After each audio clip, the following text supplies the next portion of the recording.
Hey everyone, ancient Egypt has to be one of my all-time favorite civilizations, and if there's one thing the Egyptians are famous for, it's gotta be their pyramids, those massive geometric monuments that have stood the test of time.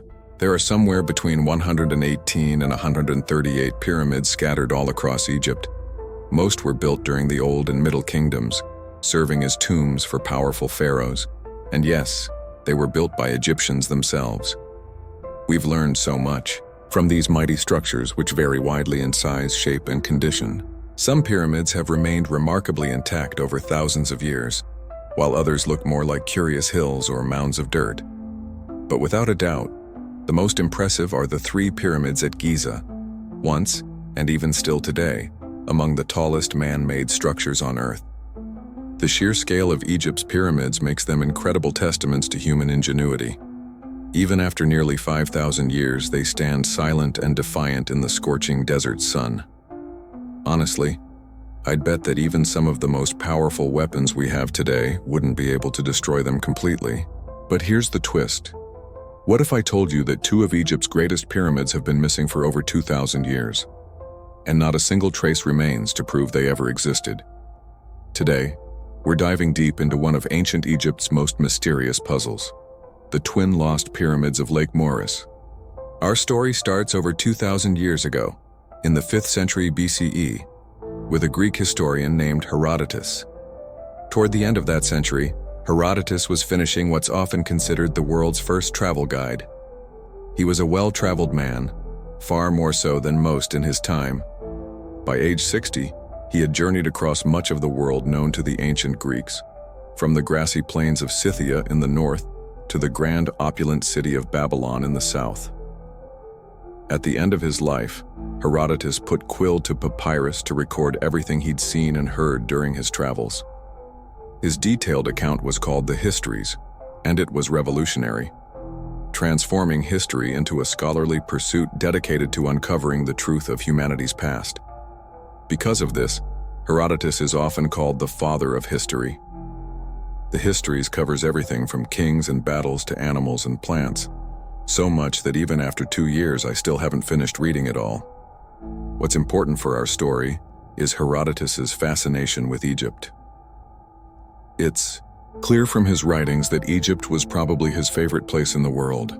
He described it as a land of countless wonders, filled with monuments so impressive they surpassed description. One of his most remarkable journeys took him down the Nile to Lake Moeris, a giant freshwater lake fed by the river. Along its shores was a city called Crocodilopolis, named after the crocodiles that swam in the waters and were worshipped as sacred by the locals. Near that city was the labyrinth, a wonder beyond description, as Herodotus put it, and he spoke from experience, having seen it with his own eyes. Even the pyramids come second to the labyrinth. It was a sprawling maze of thousands of courtyards, walls, and rooms both above and below the ground, sounding like something more out of fantasy than history. But even the lake itself was a wonder. Herodotus claims that it was entirely man-made, dug into the earth by the hands of countless Egyptian laborers under the direct orders of a long-dead pharaoh. Now his evidence for this was intriguing, as it was, well, yet another wonder. Clear evidence that Lake Moeris was excavated by human hand is furnished by the lake itself, for almost in its dead center there are two pyramids, both of which project above the surface of the water to a height of 50 fathoms, and extend below it in an identical distance. Both are also surmounted by a seated figure on a throne. Colossal inside is, and made of stone and all. Then the pyramids measure a total of 100 fathoms. Or since 1 fathom equals 6 feet, a spade of 600 feet. These are the twin pyramids of Lake Moeris, each standing 600 feet high, over 150 feet taller than the Great Pyramid of Giza, and unlike the Giza pyramids, which were crowned with a simple geometric capstone, these pyramids were crowned with the colossal statues of pharaohs or gods, which glared down at passing fishermen drifting on the lake, such as it must have taken the breaths away from countless ancient visitors just like Herodotus. But at this point, you as the viewer are likely asking some questions. Why haven't I heard of these pyramids before? If they existed, why aren't they as famous as their smaller cousins? And how come there are no pictures of them? Beyond a couple old drawings, well, this is because they are missing plain and simple historians and archaeologists. For centuries have looked in vain for these twin pyramids. This isn't out of the ordinary. For Herodotus, a lot of time has passed since he wrote his book. The ceaseless footsteps of time have marched on. Many wonders he described, seen as an eyewitness, have long since disappeared or faded of the chamber hollowed out from a single gargantuan block of stone that took 3 years and 2,000 men to halt to say, "Us, all that remains today is a huge shapeless mound of rubble." The fantastical labyrinth, so highly praised by our Greek tourist, is known to modern archaeologists as the Pyramid of Hawara complex. The site is a sad shadow of its former self. The walls and rooms have collapsed, making it hard to reconstruct what it may have looked like in its original state. Even Lake Moeris has changed significantly with time, it is known. To locals today as Birket Karun, the shifting of the River Nile and several man-made irrigation projects have shrunk the lake to a fraction of its ancient size and turned its waters from fresh to salty.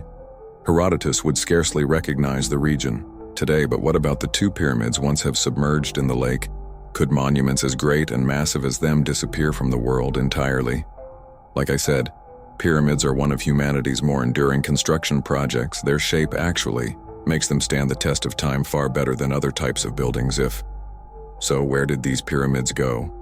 Then, well, I hate to break it to you, but the twin pyramids of Lake Moeris likely didn't exist, at least not in the way Herodotus describes them. You see, our buddy has a problem. Well, quite a few problems. He was prone to mistakes, the 2,400-year-old mistake in the century since Herodotus finished his landmark work.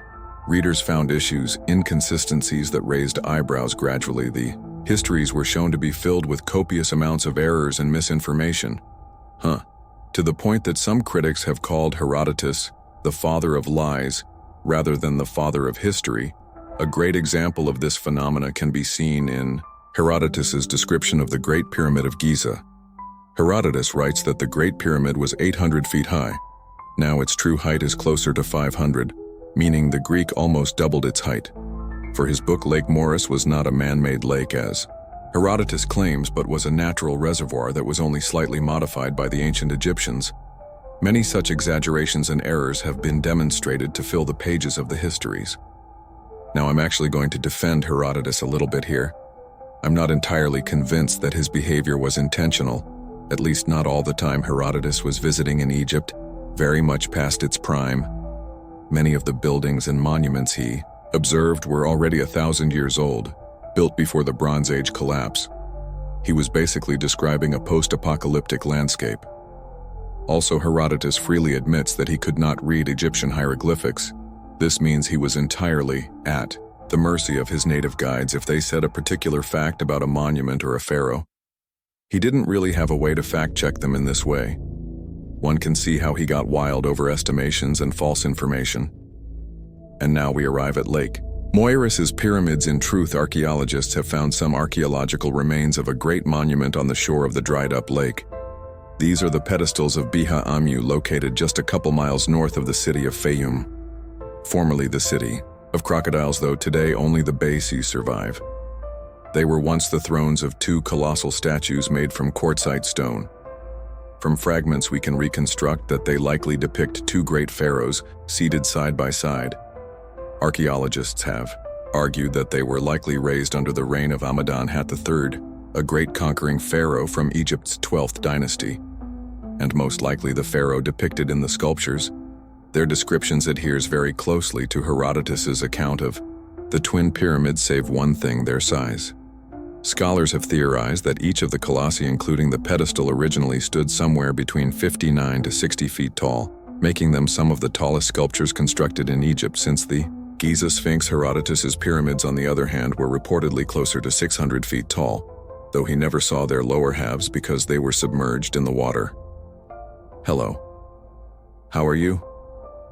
I am under the water. From their description to their location, everything matches except the height. I think what is most likely happening here is another one of tricky Herod's over-exaggerations, just like the Giza Pyramid. Either Herodotus was bad at eyeballing things, or his guides were messing with him as he ended up with a height that was 10 times the actual in their commentary on Herodotus. The modern scholars Hall and Wells proposed a theory on how the Greek could have been so wrong. You see, Herodotus had only seen the statues from Arson, away across the lake, and had accepted the greatly exaggerated figures of his guides. That's right, it is very likely that our boy was lazy.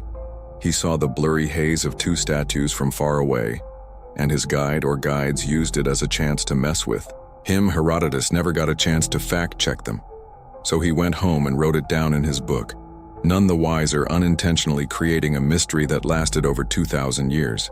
Now tell him those are two giant pyramids. Yes, it is likely that's stupid. Don't get me wrong, the Bihamu Colossi were impressive. If you saw the site in its heyday, you would have marveled at its size and scale, the intricacy of its carvings. Herodotus unfairly got our expectations too high. These drawings are fanciful fan art based on nothing more than Herodotus's twisted account. Now that we know what happened to the pyramids, what happened to the statues, well, we know that they remained relatively intact as late as the 1240s AD. Less than 700 years ago, an Islamic scholar wrote that he had once saw them, but he later reported that they had been destroyed by locals who believed that treasure was hidden inside the two statues, I guess, like a Tootsie Pop. And so the colossi were smashed into 100 smaller fragments, yielding nothing but their dignity. According to one account, when European archaeologists in the 1800s stopped by, they found the pile that had once been the statues in 1888. British archaeologist Flanders Petrie collected a good portion of the fragments and brought them back to England. The Ashmolean Museum in Oxford still holds 47 pieces. The oversized nose of one of the stone pharaohs hangs on the wall in the museum's Egyptian sculpture gallery. It's not one of the most glamorous features in the collection, but there it is. One of the very same noses a Greek tourist 2,000 years ago squinted at and could barely make out from across the extinct waters of Lake Moeris, a small source that gave rise to a big myth, and that is how two pyramids can go missing. Thank you so much for watching, and I will see you next time somewhere beyond the lake there. They're standing. So still, my lovers. I'm really trying with this parody song. My statues sit on golden sands and watches the ships that go sailing. Okay, that's into that.